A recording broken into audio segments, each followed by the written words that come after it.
Well, it is that time of year, Halloween right around the corner, right? Suddenly, everything spooky seems very interesting. So what's going to happen now, between now and Halloween, every Friday, Fox News Fair and Friends actually is going to go around with the Michiana Paranormal Group and investigate haunted spots. Oh, yeah. Well, she's joining us live this morning at this week's haunted location with MPI's lead investigator. They're all out at the South Bend Civic Theatre. Hey, guys. Yeah, good morning. So we are in the hallway where there's been reported activity that a lot of actors have experienced. Now, just so you guys know already, we were on the stage earlier where there's reports of a man who sits up in the top corner. He's one of the supposed donors.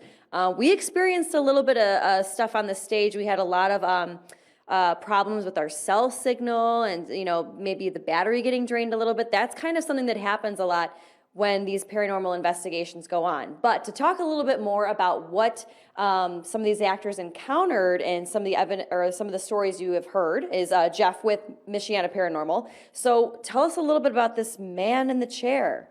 Apparently back a few years ago, where the chair is here, there was a bench at one point.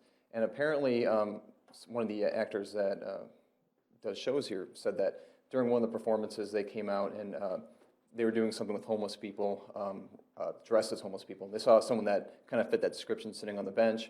They said, hey, you need to come inside the show here, turn around, and the person was gone. So that's right where this chair is right now. And there was another one, too, where he actually disappeared right in front of the actor's eyes. Right.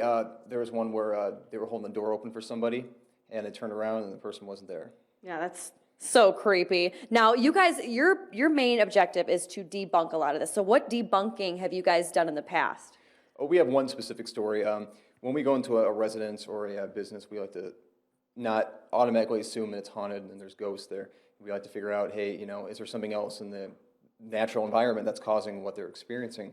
And we had one house over in Mishawaka that we went to, and the person said in their kitchen and their bedroom, they were experiencing that feeling of paranoia and just nervousness and seeing things in the corner of their eye. Well, we have an EMF meter, which stands again for electromagnetic field, and we took it around the residence there, and anything over like a 2.0, you're going to start to feel kind of that creepy feeling, right? Yeah. And there was a fluorescent light fixture in the ceiling that had no bulbs in it, and held it up to it, and it was giving off about 175. So I looked at, I told him, hey, you guys don't need a ghost group. You need an electrician to come in and fix your stuff. So that's the kind of debunking that they deal with a lot of the times. Right. So not every place is haunted. But to talk a little bit about the different kind of hauntings, we have Liz. Now talk to us about residual energy. What is that? Well, basically, it's like I was talking to you earlier. Let's say that they had a maintenance person here, and that person died. He was here for many years. And the last thing he did would be to turn off the lights and then head downstairs.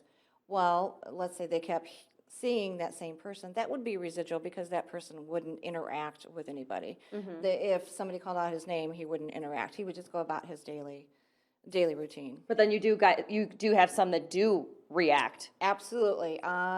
We have been touched several times.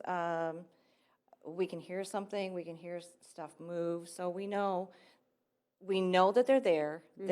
We know that that they know that that we're here too. So and that's kind of cool, so we can interact with them and find out what's going on. Do they need help or not? Yeah, exactly. So cool. So what we're going to do is we are then going to go down to our third haunting area in the South Bend Civic Theatre, and we are going to debunk and find all the evidence and look at all the evidence that they got as they did their paranormal investigation, and then we're going to ask the big question: is the South Bend Civic Theatre haunted? Back to you guys. Oh, the world can't wait to hear that. I know. Thanks, All right, Farron. thank you, Farron.